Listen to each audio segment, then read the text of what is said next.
Selamat siang saudara. Hari ini saya akan menyampaikan beberapa hal tentang mengelola usaha kecil dengan modal di bawah 10 juta rupiah.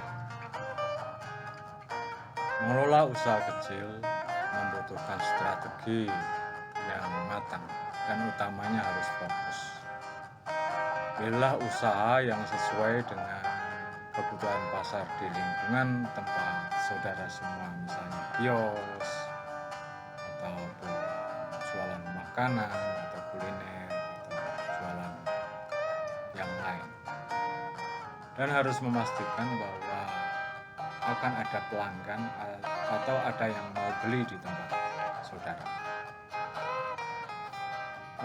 Yang kedua, harus mengalokasikan modal dengan bijak. Sebaiknya modal itu 50% dialokasikan untuk bahan baku dan inventaris. Contoh ya, kalau jualan makanan seperti meja, kursi, dan sebagainya.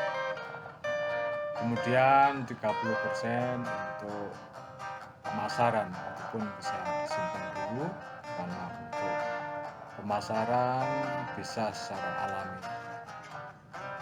Sisanya bisa untuk kebutuhan operasional seperti sewa tempat atau biaya yang tidak terduga. Biaya yang tidak terduga ini yang menyebabkan pengusaha kecil sering tersiok-siok. Yang ketiga, jaga kas dengan baik. Misalkan uang pribadi dan uang usaha.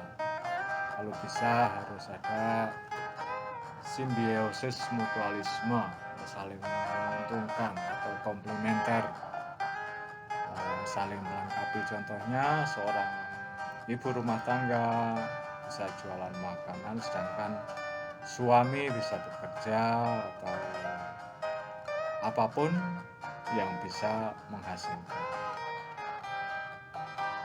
Dengan begitu kesehatan keuangan akan stabil dan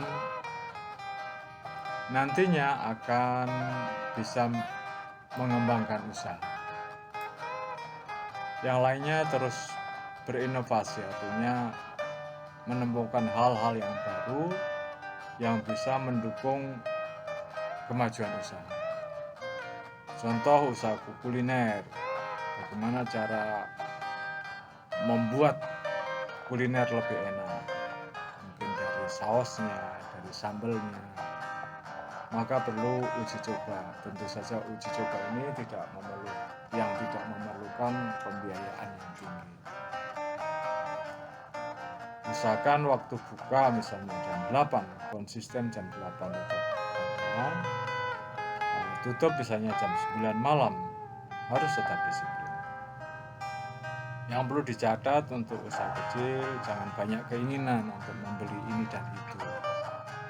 Biasanya keinginan untuk membeli ini dan itu akan menguras modal yang ada. Akhirnya usaha macet. Jangan sampai itu terjadi. Memang orang usaha itu orang yang bisa mengendalikan diri untuk tidak bermewah-mewah sebelum usahanya berhasil. Usaha bisa ditetapkan, nanti setelah 3 tahun kita lihat, atau setelah 6 tahun, atau setelah 9 tahun. Tetapkan hati terus tenang dan sabar menghadapi persaingan, karena ketidaksabaran menghadapi persaingan, menghadapi gunjingan, itu akan menekan ego kita sehingga kita akan memutuskan sesuatu dengan tidak benar karena ego kita. Yang lain, jangan percayakan uang untuk dipegang orang lain. Jadi soal keuangan itu, kalau punya kios misalnya atau toko, bisa ada pembelian, tapi keuangan tetap dipegang oleh keluarga sendiri, suami, istri, dan anak.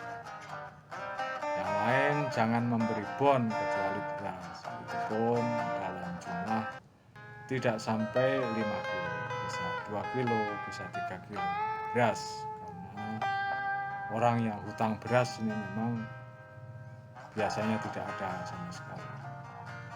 Dan sesuatu tentang kelaparan tetap tidak dikehendaki oleh Yang Maha Pencipta. Kemudian yang lain, kalau terpaksa minjam bank, usahakan hanya untuk usaha, bukan untuk membeli barang yang tidak mendatangkan keuntungan. Nah, biasanya meminjam bank untuk beli barang konsumtif seperti beli motor atau usaha bisa beli mobil. Jadi uang angsurannya pakai dari uang toko atau uang kios.